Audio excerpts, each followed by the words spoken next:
I know you know I'm here to preach and not to sing, but somebody does that every time, so I will respond.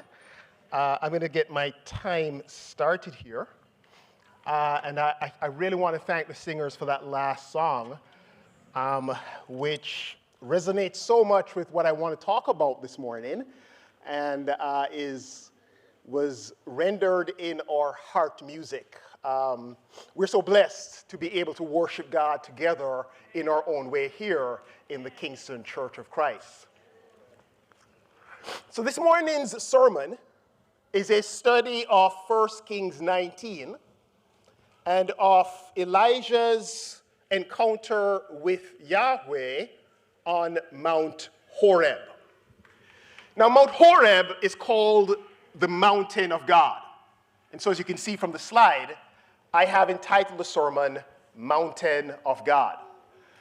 And if you've been around past couple or so months, you'll know this is the third in a four-part series on the prophet Elijah. In the first sermon, which was called Yahweh is God, we studied 1 Kings 17, and we learned that Elijah's name means Yahweh is God, and that this was his message. Elijah's prophetic message was to call the people back from the worship of a false god, Baal,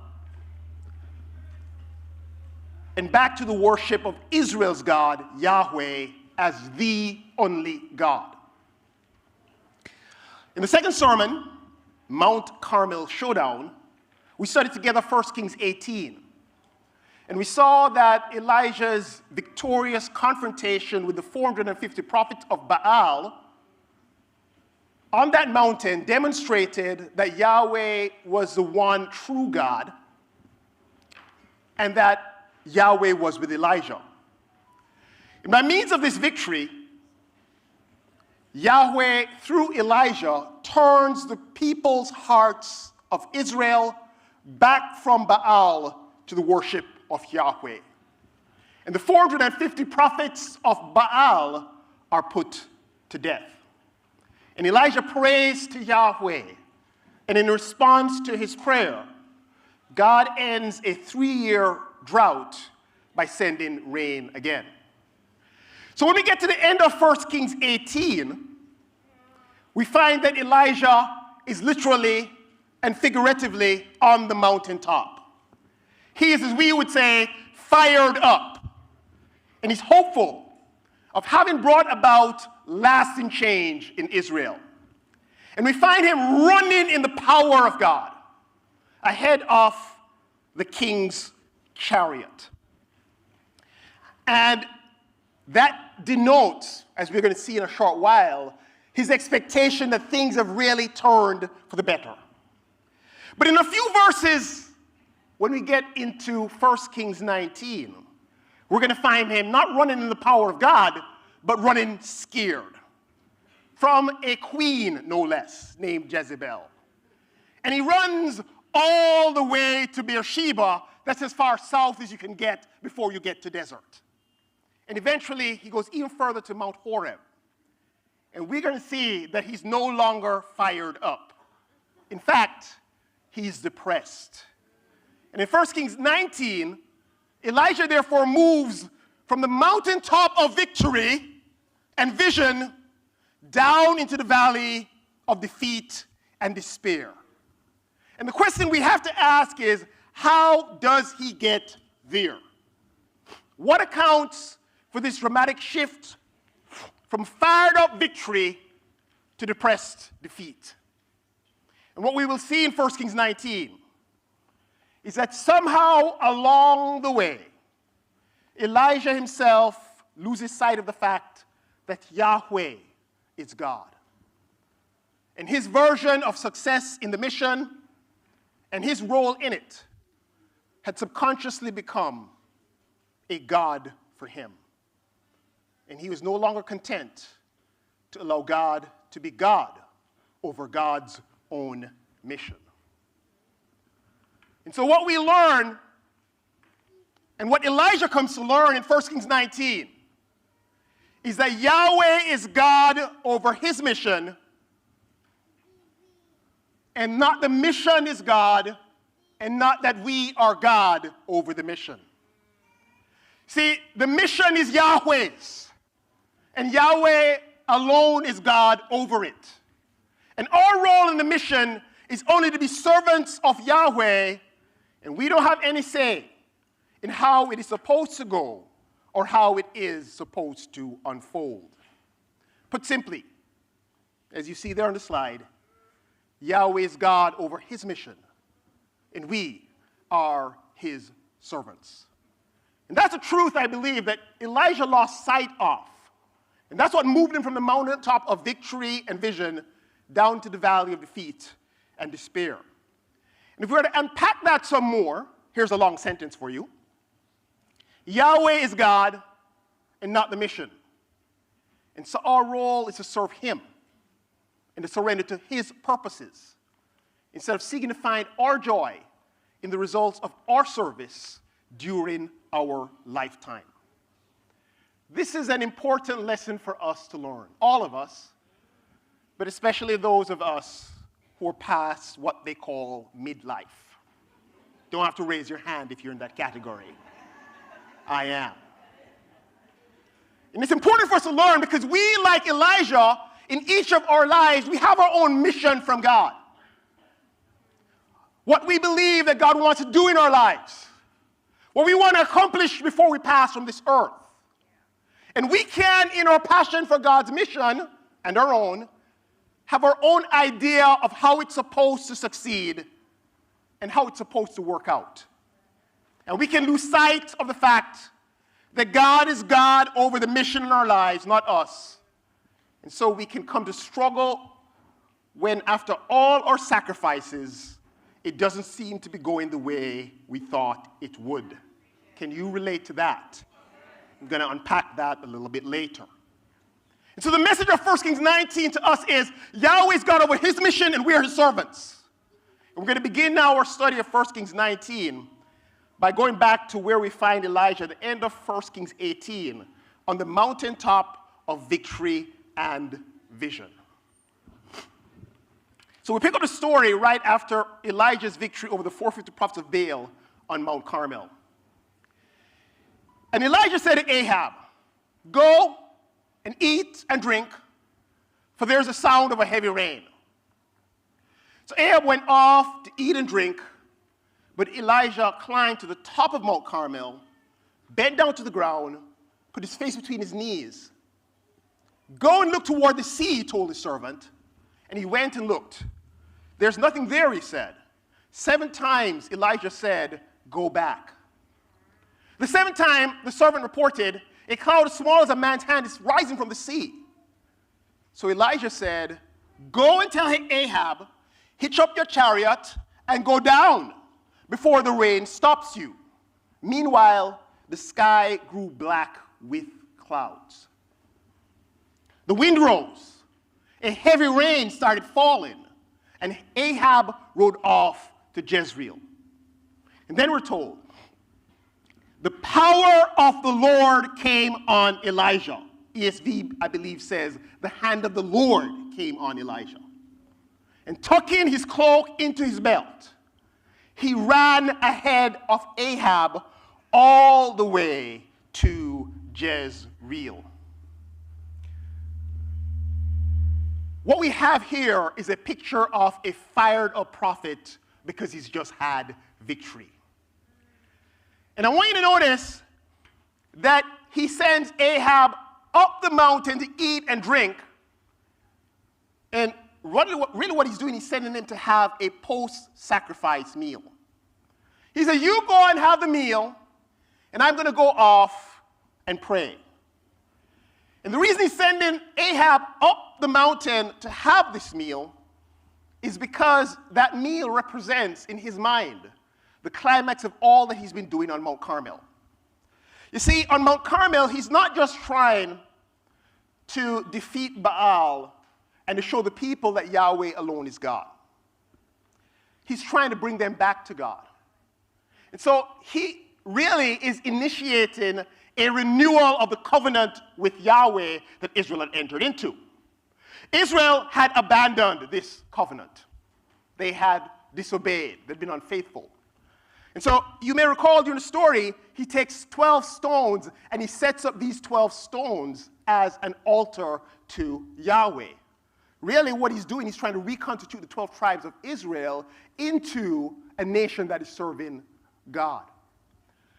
And there is a parallel between what Elijah is doing on Mount Carmel and what Moses had done on Mount Sinai. On Mount Sinai, when the people came to worship Yahweh and enter into the covenant with him, they were at the foot of the mountain. And they couldn't go any further up as God came down on it in fire. And in fact,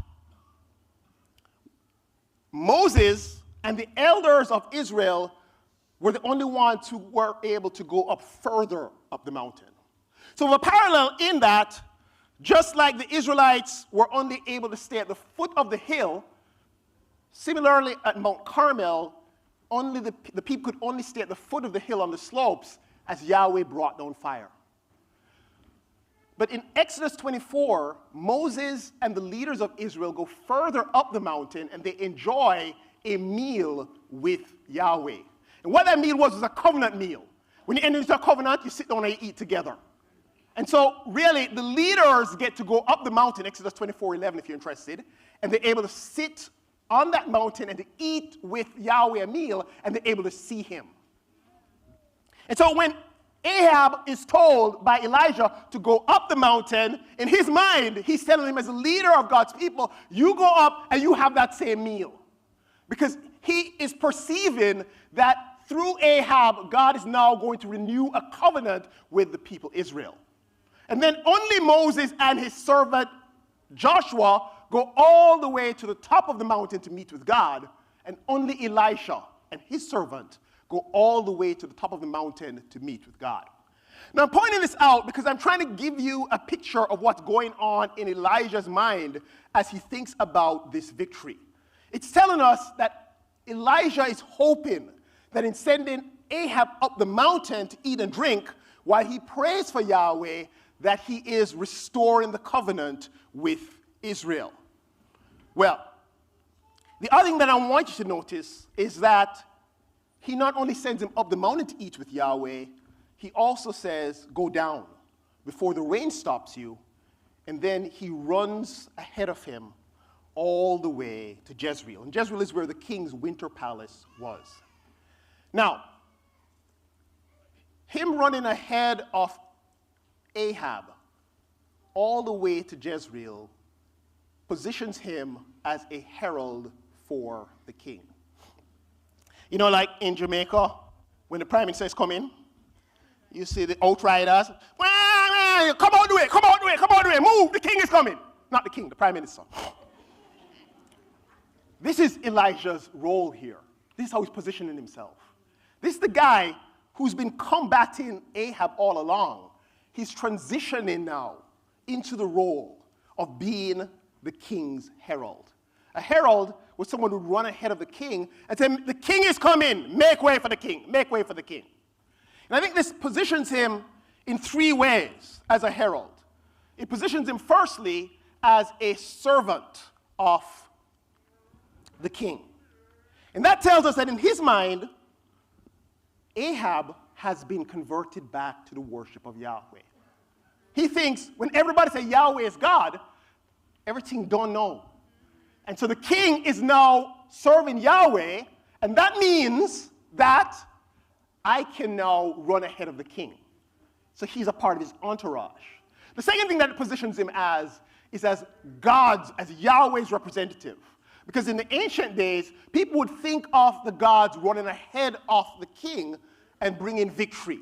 And so he's running as Yahweh's representative before the king to say, Yahweh now is going to bring back the rain, he's going to bring back the crops, he's going to bring back fertility, he's going to bring back success. It's going to be great. And the third thing he's thinking is, I've restored the order. The prophet, as God's man with God's word, is now running ahead of the king. He's leading the way, and the king is going to follow. And he has this impression because he thinks, one, Ahab must be converted, because see, I've shown that Baal is no God and Yahweh is the only God. But he's badly miscalculated. Because firstly, notice when all the people says, Yahweh, he is God. Yahweh, he is God. We're not told what Ahab says. Ahab is in fact conspicuously silent throughout the entire story. And so he thinks that Ahab's heart is turned, but we don't know what's going on in Ahab's heart.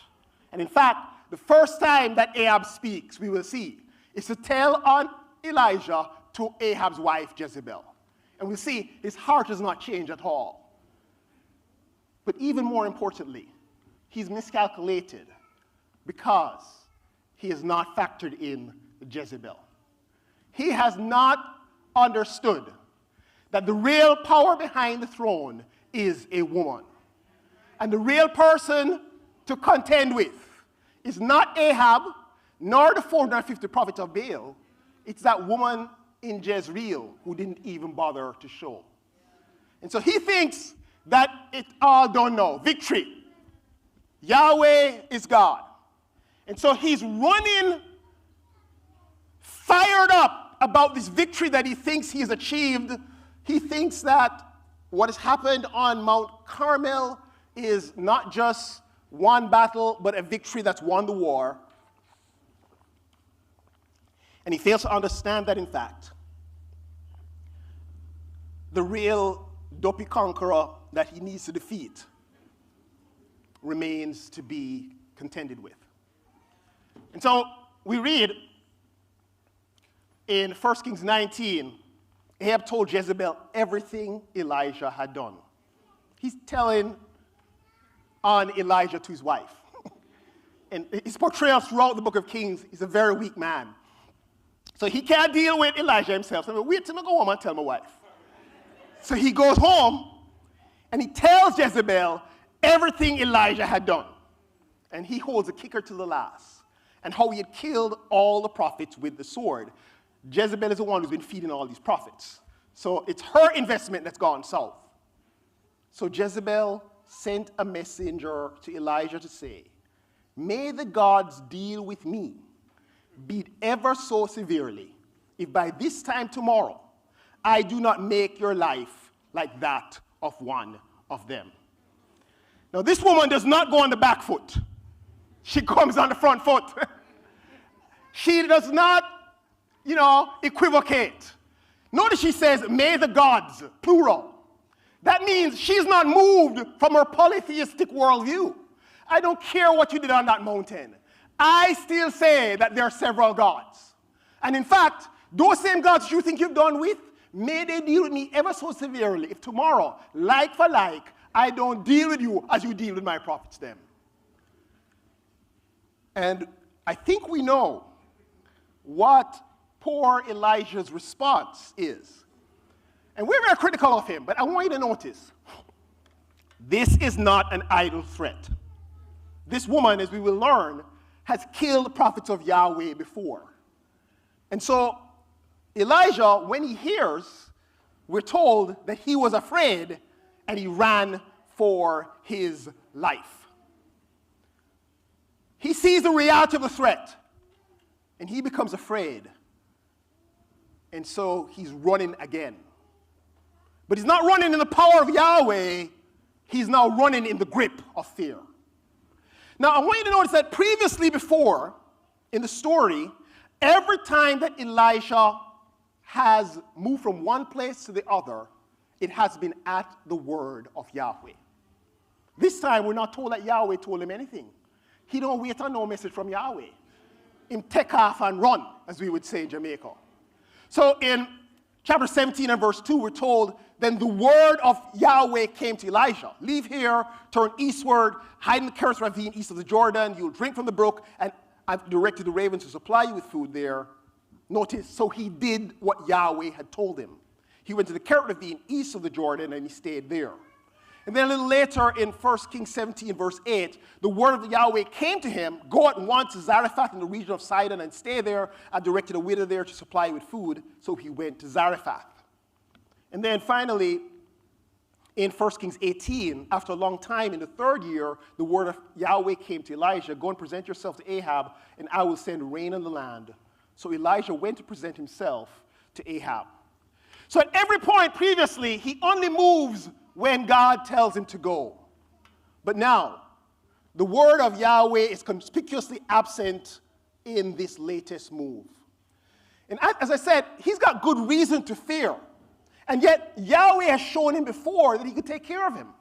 He hides him in the Kerith ravine. He provides for him with ravens, giving him bread and meat and water from the ravine. He carries him to Jezebel's backyard and keeps him safe there in Zarephath. And then, when he comes back to Israel, it's only when Yahweh says so. And even though Ahab has been looking for him everywhere, he cannot find him. Because Yahweh has demonstrated, I can take care of you. But Elijah's lost his nerve. And now he's moved from his faith and his trust in Yahweh. So he runs for his life. And he flees to Beersheba in Judah. So up here is Jezreel. And all the way down here, that's Beersheba. Now, I want you to notice first, up here is the kingdom of Israel. He leaves the kingdom of Israel. He gets out of the place that is controlled by Jezebel and Ahab, and he goes to Judah, the neighboring kingdom. But that's not enough. He not only goes into Judah, he goes as far south. Beersheba is the furthest south in Judah because he's trying to get as far away from them as he could get so they couldn't get their hands on him. And if that is not enough, we read that when he came to Beersheba in Judah, he left his servant there while he himself went a day's journey into the wilderness. He came to a broom bush, sat down under it, and prayed that he might die. I've had enough, Lord, he said. Take my life. I am no better than my ancestor. Now, notice a couple things are going on. Firstly, he goes to Beersheba and he leaves his servant behind. You know what that means? He's abandoning his ministry. That's what that means. He's done with all this Yahweh business. You know, so what?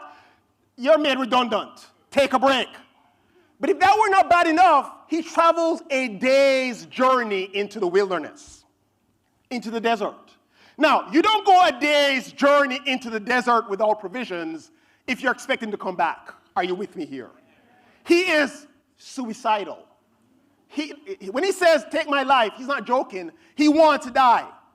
And so he starts out running for his life, but by the time he gets south, forget the life. He says to God when he does pray, take my life. And then he says, I have had enough. You ever been there? Me don't know. Can't take no more, God. Leave me alone. In fact, you know what? Let me die. And he says, you know what? I'm no better than my ancestors. And that tells us that he thought by all he was doing, he was going to have more impact than the prophets who came before him that didn't make a difference, than all the Israelites that went astray. He thought that his life was going to have this phenomenal impact. And what happens? He gets thrown a curveball. See, I think what Elijah believed was that what he had done on that mountain on Carmel was going to effect lasting change in Israel. And he believes, look, man, God, I suffered 3 years. I'm eating bread and meat from vulture bird.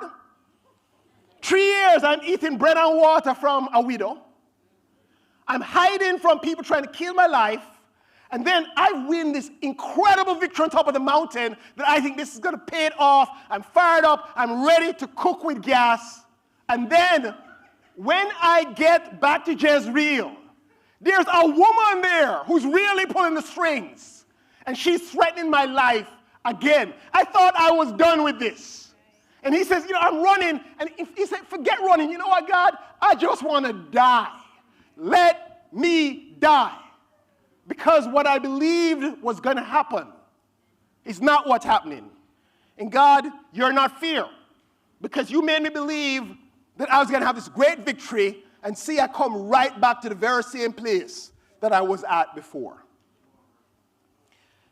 Tim Keller, in his book, Counterfeit Gods, says we can know who our idols are by what is our greatest nightmare, by what is our greatest fear. What is the thing that if it were to happen to you, life don't make sense living? That would be your, I have had enough, God. I'm done with all this Christianity thing because you know what, God? You are not faithful. We all have a thing like that, you know. And we don't want to say it, you know, because we're afraid if we say it or we think it, God can make it happen. But this is Elijah's thing. When he comes to this moment, it demonstrates what really was God in his heart. You know, Tim Keller speaks of many people who during the 2008 financial meltdown lost money and took their lives, and he compares it to some people who, even though they lost a lot of money, they didn't take their lives. Did I say lost their lives? People who took their lives because they lost money. And he makes a point that the reason that they did this is because money, status, power was their God. This was the thing that made their life meaningful. It gave them identity. It gave them value. It gave them purpose. And without it, life done. Similarly, for some of us, we may have a relationship that way. If we lose a relationship, and there are people who actually try to kill someone and kill themselves if they cannot have a relationship continue. But whatever it is, when we get to that place where we feel like it doesn't make sense to go on, then that shows us that that is our God, that is our idol. And this is the place where Elijah is at, because what had become his God was the mission. His sense of how it was supposed to go had become more important to him than just being a servant of Yahweh. And so he thought, God, just take my life. And so when it didn't go the way that he thought it should go, it didn't make sense for life to go on.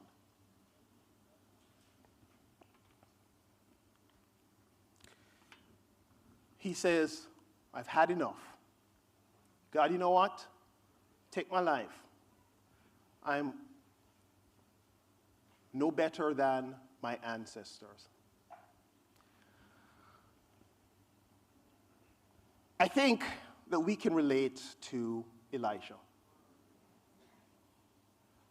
What happened to him is that he got thrown a curveball he didn't see coming, and he spirals into depression and despair, and then he's done. And you know why it's a curveball? It's a curveball because he had an idea in his head of how things were supposed to turn out, and that's not how they did. Can you relate to that? This happens especially, I believe, in midlife. We serve God. I know most of you are not midlifers, but for the few of us in the room who are, not many amens on that. The few of us who are, we serve God our entire lives. And we believe that God is supposed to take care of us. We work hard at doing the right things, which are supposed to result in a good life. And we have a picture in our heads as to how it's supposed to turn out. We're supposed to have a good marriage. The children are supposed to grow up and do well and become Christians. We're supposed to have a stable job and a financial situation. A good retirement which we're able to enjoy with our spouse. And the church that we've poured our lives in is supposed to just be doing great. Then life throws us a curveball when things don't work out the way we think they're supposed to. Some of our children don't become Christians. Some of them really struggle with life. Or we don't get the fairy tale marriage that we've envisioned. Careful how you say amen on that. Some of us even have to deal with divorce. We or our spouse have major health challenges that append our lives and our plans. And we even have to deal with the deaths of those we love. We have financial and job challenges. And the job we've served in for 20 years may make us redundant. And we're left to pick up and pack up all our many years of service in a carton box and walk out the door. Or maybe we're stuck in the same job when we had envisioned a promotion or another job, and we realize I'm here until retirement. And sometimes we just feel like our lives are going nowhere. You know, I got two big challenges as a midlifer. Can I tell you them? One of them is I spent 30 years pouring my life into the Kingston Church. And I think my commitment to the church and my service of it has been, careful how this is said, a greater investment than my professional life. And I'm 30-something years. I stopped counting at 30. And I'll be honest with you. I've said this before. Some of you come to me after and try to say, no, Courtney, all right, man, you have an impact. Yeah, trust me. I got this thing going on in my head. You have to leave me and God to work it out. I feel like, God, I thought there'd have been more for this investment. And some of you thought, why must I say, take him off of the stage? I honestly feel and felt like after all that I was doing for those 30 years, there'd be more bang for my buck. I'm grateful for the church. I love the church. I think we've done great. But I get these questions sometime in the dead of night. Was it worth it? By the way, that's not the voice of God.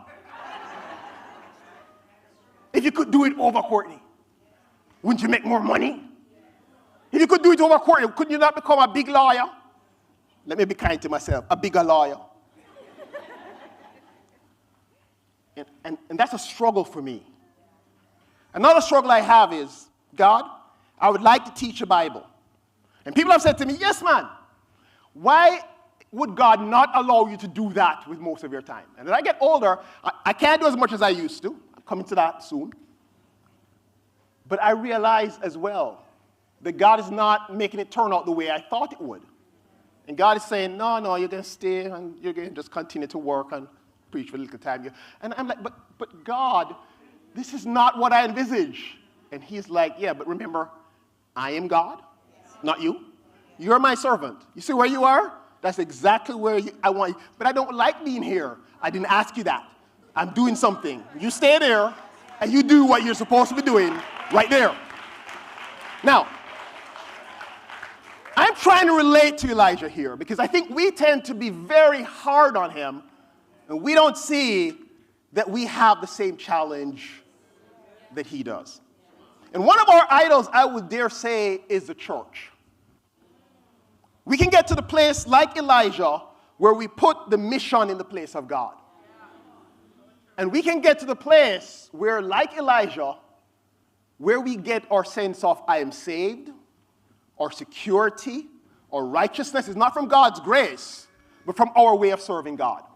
Whatever it is the checklist is, go to church, give contribution, do this, do that. Whatever our list is, we say this, I am righteous and I am saved. And if you dare not do the things on my list, what a sinner you are.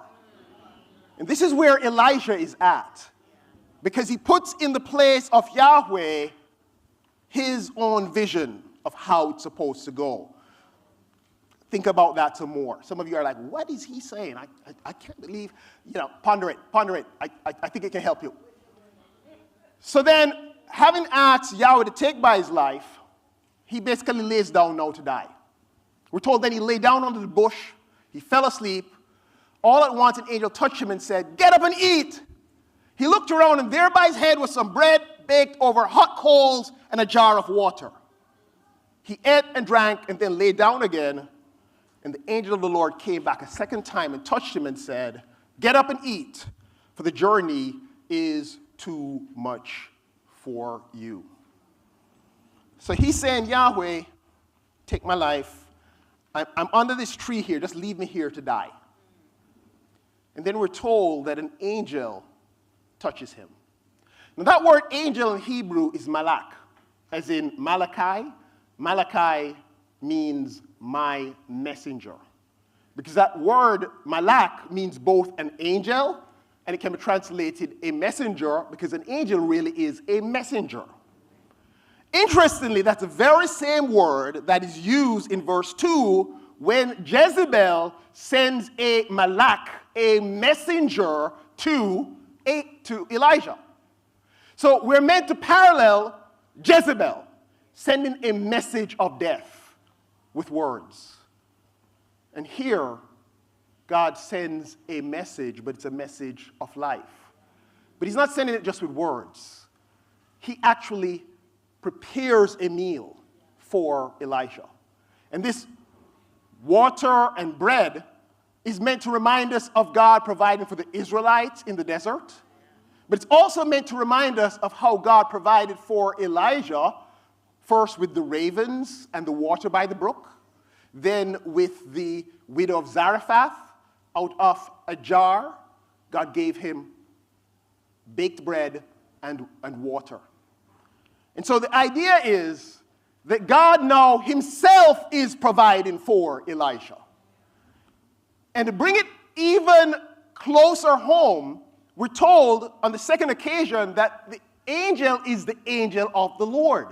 Now, the angel of the Lord in the Old Testament is a mysterious figure that really is a theophany or a physical manifestation of Yahweh.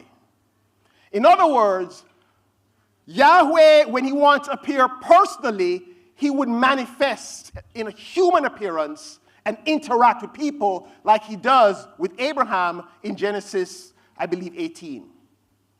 And so what we're seeing here is that Yahweh is coming personally to Elijah himself as a messenger. Jezebel sends some words. Yahweh comes himself. He provides, not words, not action, not a bag of mouth. He provides food. And then, not only does he do that, we're told he touches him. And this, I think, is meant to show us that Yahweh was always there with him.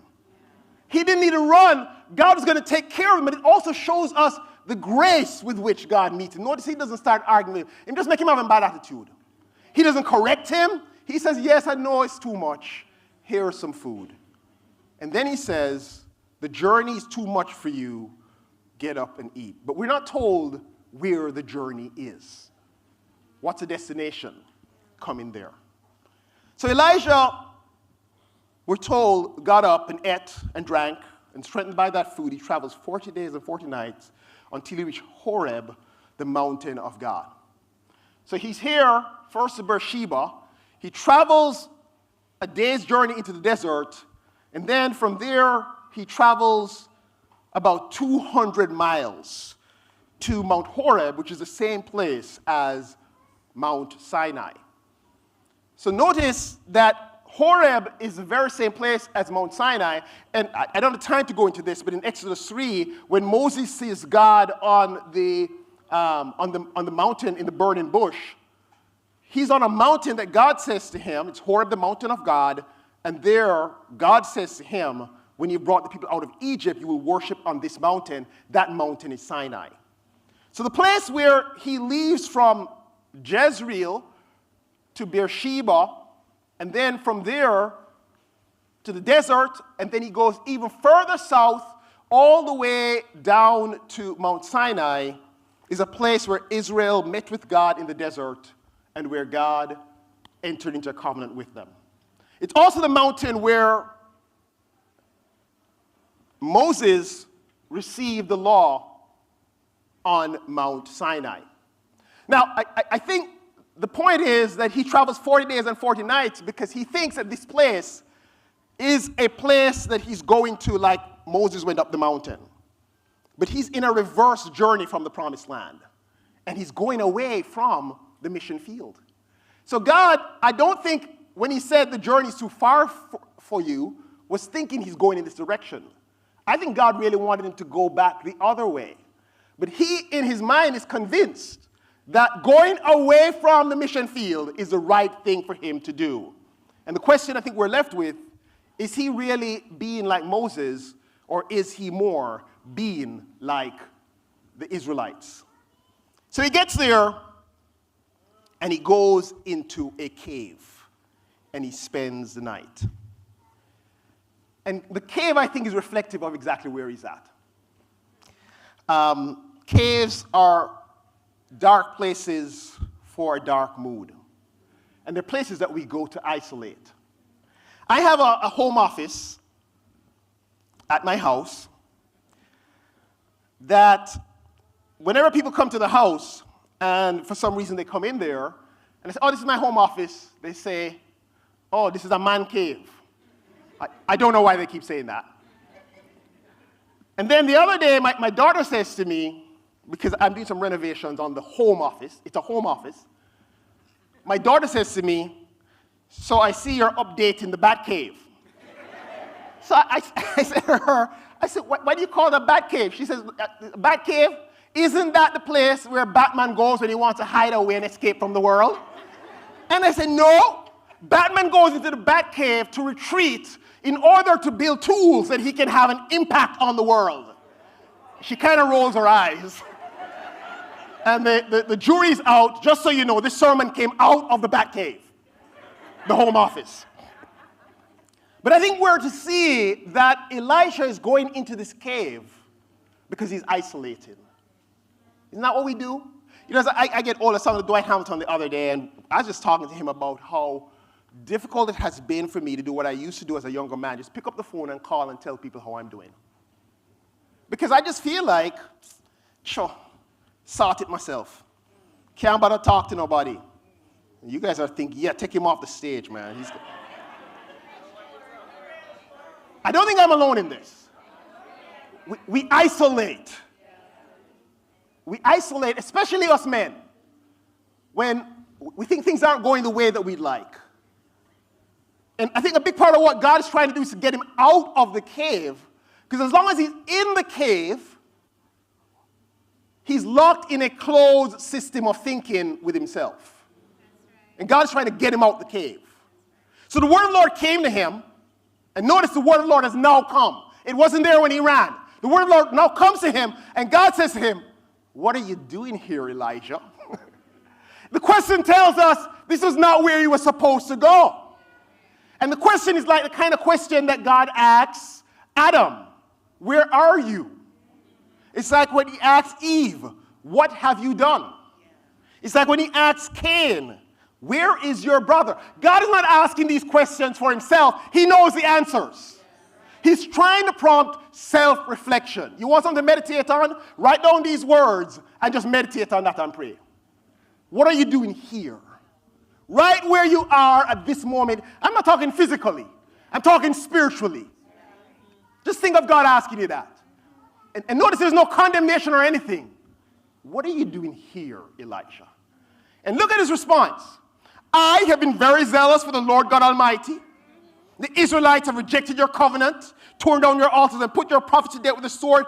I am the only one left, and now they're trying to kill me too. Well, notice, first of all, he's got this victim mindset. He says, it's me against them. And notice how self-righteous he is. He says, I am doing all the right things for you, God. And the Israelites, they're all the bad things they're doing. And more than that, they're trying to kill me. But notice that his perspective is very distorted. First of all, yes, Israelites had rejected the covenant. But remember, one chapter ago, they all say, Yahweh is God. Yahweh. The people's hearts have turned back. You know when you're in a bad place, you can't say nothing good. It's like when, people come to you and they say, no, man, but at least this is good. No, but that is bad too. You ever done that? So he can't even see what God is doing. He says, you've torn down your altars, but remember, he just rebuilt the altar. He says, they put your prophets to death with the sword. No, Jezebel alone did that. And he says, I am the only one left. Not true. There's a prophet, a servant named Obadiah who says, I've saved 100 prophets in a cave. And he says, now they're trying to kill me too. Not true. Jezebel is the only one trying to kill him. See, what's happened is, because he's so fixated on how things were supposed to go in his mind, he can't see it anyway but as black. In his mind, Jezebel is right. All is done. Might as well be dead. And God is trying to tease him and get him out the cave. So, I don't have time to take you as much through Obadiah. But basically, if you go back to 1 Kings 18 and study this on your own, you'll realize that there's a guy called Obadiah. His name means servant of Yah. Yah is short for Yahweh, who's a devout believer in Yahweh. And when Jezebel was killing all the Lord's prophets, he saves 100 prophets by feeding them with food and water like God did through the ravens and through the widow of Zarephath. But the interaction between Elijah and Obadiah tells us where Elijah's mind is at. As Obadiah is on the way, Elijah meets him, Obadiah recognizes him, falls on his face, and he says, "Is it you, my Lord Elijah?" He's saying, "I'm your servant." But Elijah answered him, "It is I. Go tell your Lord." The point is, you're not my servant, you're servant Ahab. Behold, Elijah is here. And he said, "How have I sinned that you would give your servant," he's trying to tell him, "I'm your servant," into the hand of Ahab to kill me. Notice he called him Ahab, not my Lord Ahab. "As the Lord your God lives, there's no nation or kingdom where my Lord is not sent to seek you." And when they would say he's not here, he took an oath of a kingdom or nation that they had not found you. And now you say, "Go tell your Lord, behold, Elijah is here." As soon as I've gone from you, the Spirit of the Lord will take you, I don't know where. And so when I come and tell Ahab he cannot find you, he will kill me. Although I, your servant, have feared the Lord from my youth. Has it not been told, my Lord, what I did when Jezebel killed the prophets of the Lord? How I hid 100 men of the Lord's prophets by 50s in a cave and fed them with bread and water? And now you say, "Go tell your Lord, behold, Elijah is here. He will kill me." And Elijah said, "All right, as the Lord of hosts lives, before whom I stand, I will surely show myself to him today." So Obadiah went to meet Ahab and told him, and Ahab went to meet Elijah. Now, he knows that there are these 100 prophets in the cave. He knows that Obadiah has done all this. But you know what I think is going on in his mind? Prophets who hide in caves are not true prophets. People who serve Ahab and Jezebel are not true servants. The only way to serve Yahweh is like me. Publicly, confrontationally, and so he dismisses what God is doing with others. In fact, he's got to be told what Obadiah had done when he was in Zarephath. You know, I think we can get to the place where we can't see what God is doing because we think that unless people are serving God in our way, they are not true servants of God. And we can do this even in the church. Some of us are more expressive, some of us less. Some of us are up front, some of us serve in the back. Some of us serve by being very gregarious with people. And some of us, you know, like me, we don't want too much excitement. You know, too much interaction is a little bit too much. But we can start judging each other. And we can start thinking that unless God is working through me, then the job is not getting done. Well, God hears him, and God says, "All right, go out, stand on the mountain in the presence of Yahweh, for the Lord is about to pass by." Then a great powerful wind tore the mountains apart and shattered the rocks before the Lord, but the Lord was not in the wind. After the wind there was an earthquake, but the Lord was not in the earthquake. After the earthquake came a fire, but the Lord was not in the fire. And after the fire came a gentle whisper. God says, "Come out the cave. I'm going to pass by like I passed by for Moses to see me." And then God passes by, and there is wind, earthquake, and fire, these natural phenomena that are intended to convey the way in which God normally manifests himself, like he did on Sinai, with fire, the mountain shaking, and with stormy winds, and like he did on Mount Carmel. But surprise, surprise, God is not manifesting himself in any of these powerful phenomena. God appears or manifests himself as a gentle whisper. And the Hebrew term there, it really means a thin, quiet sound. And I think the point is, and there are a number of points here, that we can expect God to work in big ways. Whatever your conception of how God is supposed to work is. We're supposed to have a big attendance. We're supposed to have a lot of baptisms. I'm supposed to get this big job. I'm supposed to have a great life that's full of success, and I'm not supposed to have any challenges. But God doesn't always manifest in those ways. Sometimes God chooses to manifest himself in small ways that are not easily perceived unless we are humbly open to them. Sometimes we're going through stuff and we think, how am I going through this? And maybe the small way that God is working is in the example that you set as you go through challenges. Now, that's not exciting, you don't think. And you think, just don't put me through the challenges. But God may very well say, no, Courtney, you stay right there, so. Because this is the big way that I'm working in your life. Well, God puts him through it all. And then notice that he only comes out when he hears the voice. And when he comes out, he's putting something over his face. It could be because he thinks, I don't want to see the face of God and die. But I think there's a reluctance here. He doesn't go out when God says to go out. When he goes out, he only goes as far as the mouth of the cave. And then God says to him, what are you doing here, Elijah? And notice, his answer is the same as before all the things that God has done. So God puts on the big pyrotechnic display. And God says, what are you doing here? And he is unmoved. You ever been there? No matter what anybody said to you, you're holding on to your view. He is determined to see things in this very negative light. And so God says to him, go back the way you came. He said, repent. Go to the desert of Damascus, and when you get there, anoint Hazael king over Aram, anoint Jehu king over Israel, and Elisha son of Shaphat from Abel-Meholah to succeed you as prophet. He says, go back.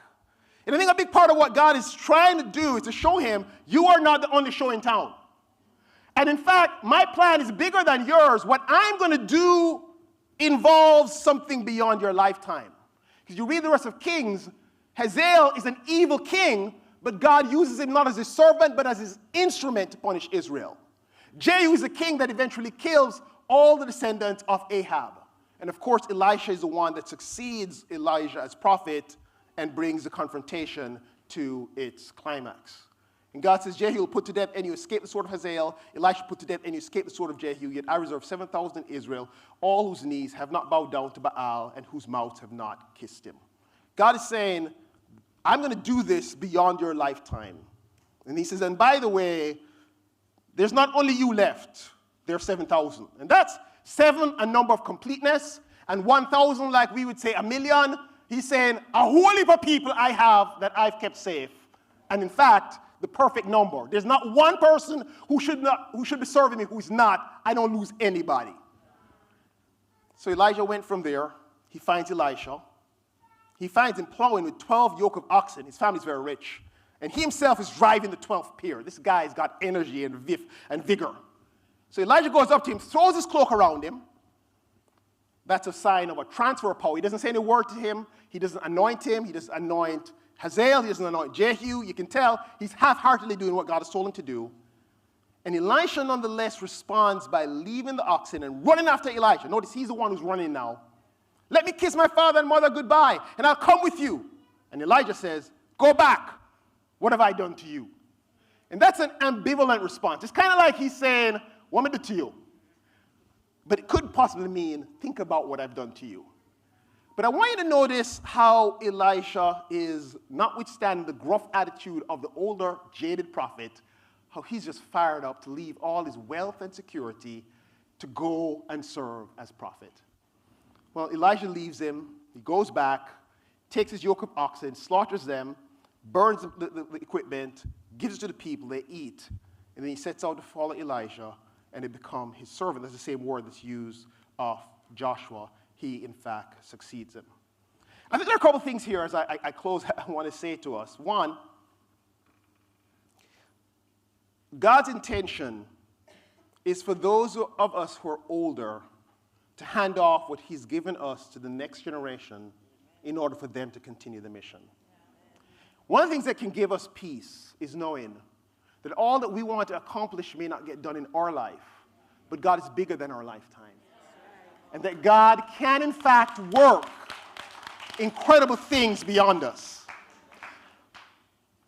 In 2015, I think it was, as Wilner Cornely was battling cancer, I remember he had a family group leaders meeting. He'd come back to Jamaica for this family group leaders meeting at JTRDC. And he kept saying this thing that God is a generational working God. And I remember thinking at the time, okay, what is the point? You know what I've come to understand what Wilner was doing? Wilner was coming to peace with the fact that what he started was going to continue beyond his lifetime. Amen.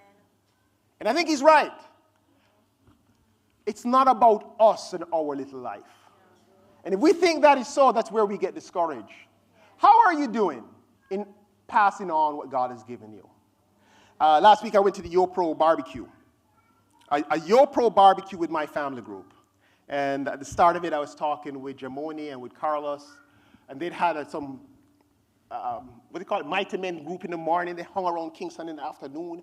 And then, Jamon was serving. And also then the barbecue starts and they eat food. And, they'd start playing games. They put balloons on their bellies. And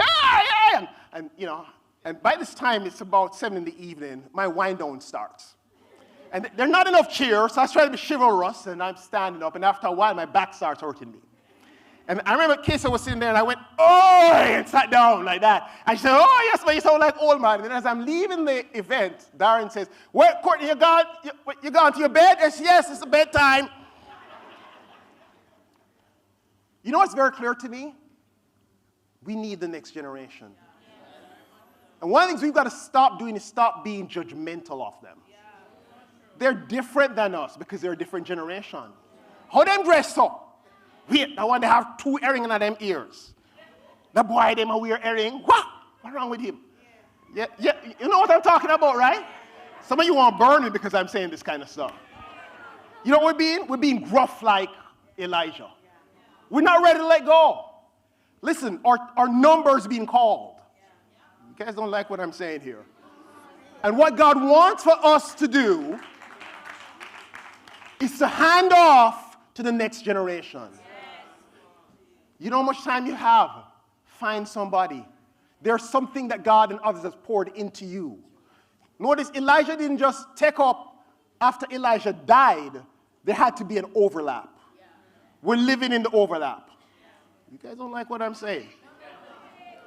We got to hand off. And then for the younger generation, what I've got to say is this. Some of the old people, them gruff and curmudgeonly like me, they don't want to play the game with the ball on them belly. And you're wondering what's wrong with them? You got to be like Elijah. He went after it because he realized, I got to get it before they're gone. And trust me, you notice how they don't respond to me? They're going. We are going. The old people don't like this talk. Oh, you guys aren't old. You're young. Like Darren was saying, no man, yes, Corey, you go to your bed, me young. Darren, I got news for you. Here's what I want to say as I end. This is a portrait of Elijah as a flawed, fallen, failing hero. It's not what we expect, is it? After 1 Kings 17 and 18. Why is it in the Bible? I think it is because God is showing us that even our best leaders are flawed and fallen and fail at times. And we're not to put our trust in men.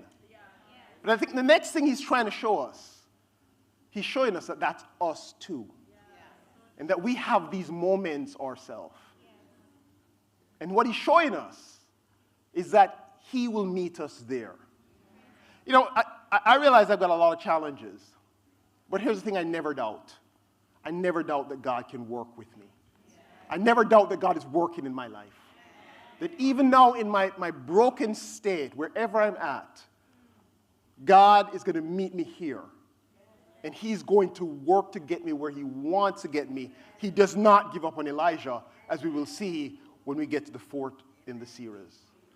But I think a big part of what enables us to continue is a simple understanding that God is the one who's God over his mission and our lives.